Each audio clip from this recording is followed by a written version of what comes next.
So first of all, Anika and Abhinav, a very warm welcome to Times Network and thank you for taking out the time to talk to us. So before beginning, I would like to congratulate Anika. She'll be representing India at the World Junior Squash Championships in Cairo. So before we begin, I would like to ask Anika, how's the Josh? Very high. Well, it should definitely be high. It should be very high because you will not be only carrying a squash racket, but hopes of 1.3 billion people with you. So, Anika, give me a walkthrough of your journey, how your love for squash started, and how you reached this remarkable feat today. I started playing when I was 6 years old. There was a court nearby, and I was just playing there. And I played for fun for some time, and I started playing tournaments when I was like 8 or 9. And then after that, I started training harder and harder. And then I think when I was 12, I met Abhinav sir, and I started training with him. And from then onwards, I think it's been going pretty great. I've been focusing a lot on training and then making it to the Indian team. This has been the goal for like a while.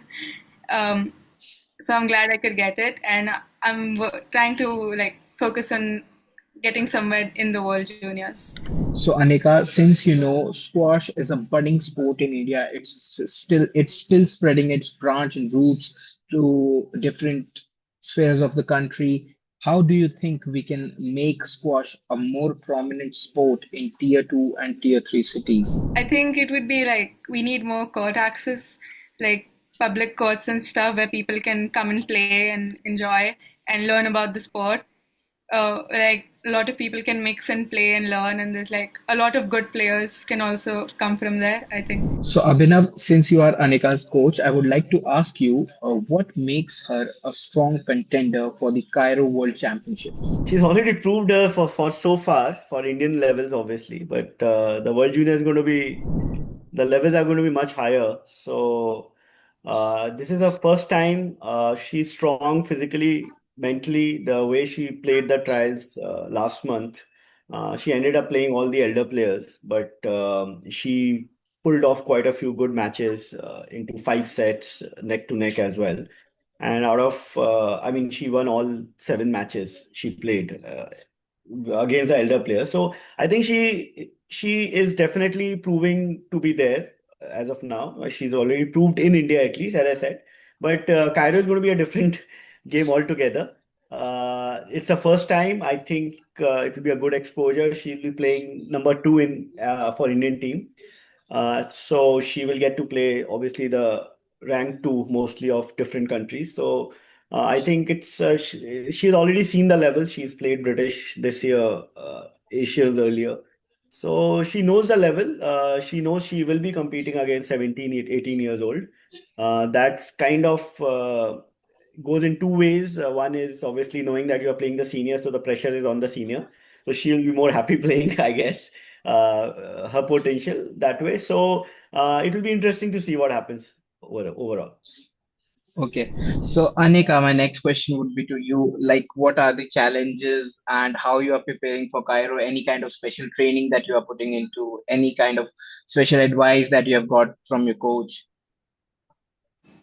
I've been focusing on like my game sense and my match players, and I've been focusing on like improving inside the court while playing tournaments because I have a lot of continuous tournaments going on. So I've been focusing on like while playing to continuously improve.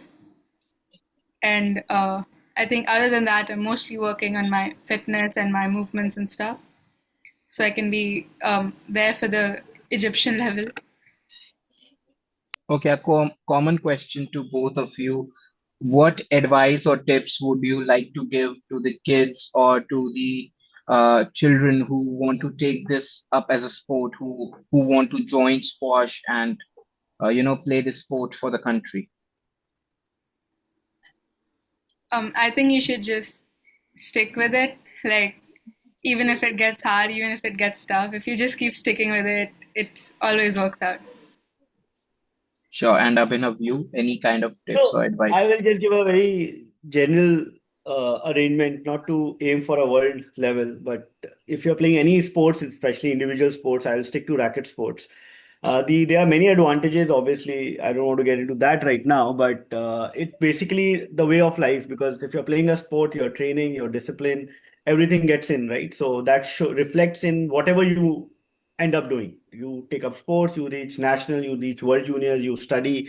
So I feel like if you look at now Anika's schedule, it's defined from morning till the time she sleeps, right? So the ethics, the work ethics which sports brings in, I think that's the main value. And on the side, if you happen to play for India, that's a treat. Sure. So, Anika, tell me more how you want like for the future, how you're looking ahead, the challenges that are coming. What after Cairo? Cairo, we know is your next stop, but what after Cairo? What are you planning next? After Cairo, I'm going to try to go for more world level events for the country, and I'm going to try to like instead of just like I mean I won in the country juniors, now I want to like worldwide be one of the best juniors. I think that would be the next aim for the next 1 or 2 years. She's playing two major events. One is Asian Juniors, which is in the first week of July, and then World Juniors, which is the last 2 weeks of July. So uh, basically, she will. These are the two biggest events you can play in Asia or world that way. And I mean, then obviously it will be more training coming back that way. And then obviously the nationals will be there, I think, in October for her. She will be looking for a fourth title for that. So we just talked about how squash is growing, how tier two like kids and people from tier two cities are now engaging in this sport.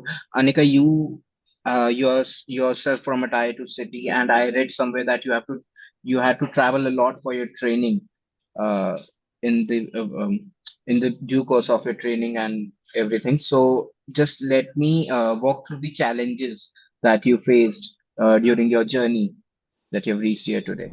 I think like coaching and then players to play with, those were two very big challenges because there's not really anyone I could have played with. And coaching was also a problem. That's the main reason I go to Bombay, so I can train over there with Abhinav sir and all. And there's a lot of players there I can play with that I don't usually get to play with over here.